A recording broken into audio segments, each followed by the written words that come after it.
साल सन 1911। इटली की एक ट्रेन बनाने वाली कंपनी अपनी एक नई ट्रेन जिसका नाम जेनेटी था, उसकी यात्रा के लिए 100 लोगों को चुनती है। 3 डब्बों वाली इस ट्रेन में सभी यात्रियों की सुविधा का पूरा ध्यान रखा गया था। चूंकि ये इस ट्रेन का पहला ट्रायल था, इसीलिए कंपनी ने ट्रेन के ड्राइवर समेत 6 कर्मचारियों को भी नियुक्त किया था, जिससे कि सफर में पैसेंजर्स का पूरा ध्यान रखा जा सके। कंपनी के लिए अपनी पहली ट्रेन का प्रचार करने का ये बहुत बड़ा मौका था। हालांकि उस समय ये बात कोई नहीं जानता था कि ये सफर आगे चलकर एक बहुत बड़ा मोड़ लेने वाला था। 14 जून 1911 के दिन ये ट्रेन कुल 106 सवारियों के साथ अपने सबसे पहले सफर पर निकलती है। सफर काफी सुहाना था। लोग आसपास के नजारों को देखते हुए स्वादिष्ट खाने का लुत्फ उठा रहे थे। ट्रेन अब अपने सफर का आधे से ज्यादा रास्ता तय कर चुकी थी और ये ट्रेन अब अपने फाइनल डेस्टिनेशन से कुछ ही दूरी पर थी। ट्रेन को अपने डेस्टिनेशन तक पहुंचने के लिए एक खास टनल से होकर गुजरना था, जिसका नाम लंबार्डी टनल था। यह टनल काफी लंबे अरसे से इस्तेमाल की जा रही थी और इस टनल की लंबाई सिर्फ 1 किलोमीटर थी, इसलिए इस टनल से होकर गुजरना इस ट्रेन के लिए कोई बड़ी बात नहीं थी। ट्रेन बड़े आराम से इस टनल के अंदर दाखिल होती है, मगर इसके बाद जो होता है उसने पूरे इटली के लोगों को हैरान करके रख दिया। ट्रेन टनल में दाखिल तो होती है, मगर ये ट्रेन इस सुरंग के दूसरे छोर से बाहर नहीं आती। लगभग पूरा 1 दिन बीत जाता है, मगर अभी तक उस ट्रेन का कोई अता पता नहीं चलता। कंपनी के रिकॉर्ड के मुताबिक ट्रेन की आखिरी लोकेशन लंबार्डी टनल थी, जिसके बाद ट्रेन के बारे में कोई जानकारी नहीं मिलती।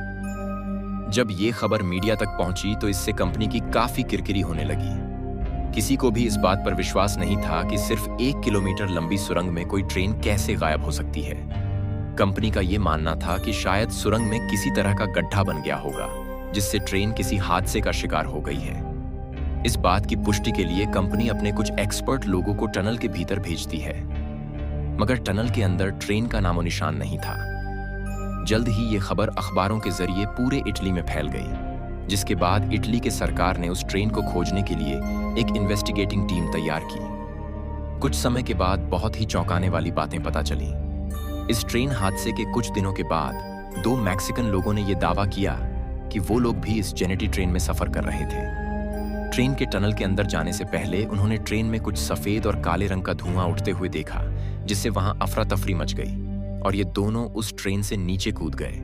हालांकि ट्रेन से कूदने के तुरंत बाद ही ये दोनों बेहोश हो गए, इसलिए उस ट्रेन के साथ क्या हुआ इस बात का खुलासा नहीं हो पाया। उन दोनों की मानसिक स्थिति भी बिगड़ गई थी।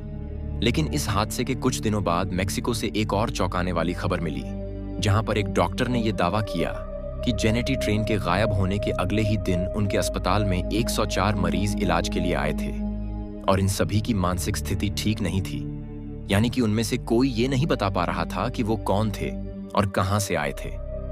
अगर पिछली बार के 2 लोगों को मिला दिया जाए तो ये कुल मिलाकर 106 लोग हो जाते हैं। हालांकि इटली की सरकार ने इस दावे को भी खारिज कर दिया। इस ट्रेन और उसके यात्रियों के साथ क्या हुआ, ये गुत्थी कभी सुलझ नहीं पाई। हैरानी की बात तो ये है कि इस घटना के कुछ समय बाद इस ट्रेन को यूक्रेन, रूस, मेक्सिको और इटली में देखे जाने का दावा किया जाता रहा। मगर सबसे हैरानी की बात तो तब सामने आई जब इस ट्रेन को मेक्सिको में देखे जाने का दावा किया गया। लोगों का मानना था कि ठीक जेनेटी जैसी दिखने वाली ट्रेन को लोगों ने 1840 ईस्वी में मेक्सिको में देखा था, जबकि ये ट्रेन तो 1911 में बनी थी। इन सभी बातों से ये पूरी पहेली सुलझती हुई दिखाई देती है। शायद ये ट्रेन स्थान यात्रा की जगह समय यात्रा पर निकल गई होगी और वो टनल उस वक्त किसी पोर्टल की तरह खुल गया होगा। क्या आपको लगता है कि टाइम ट्रैवल सच में संभव है या फिर ये सब बस कहानियां हैं?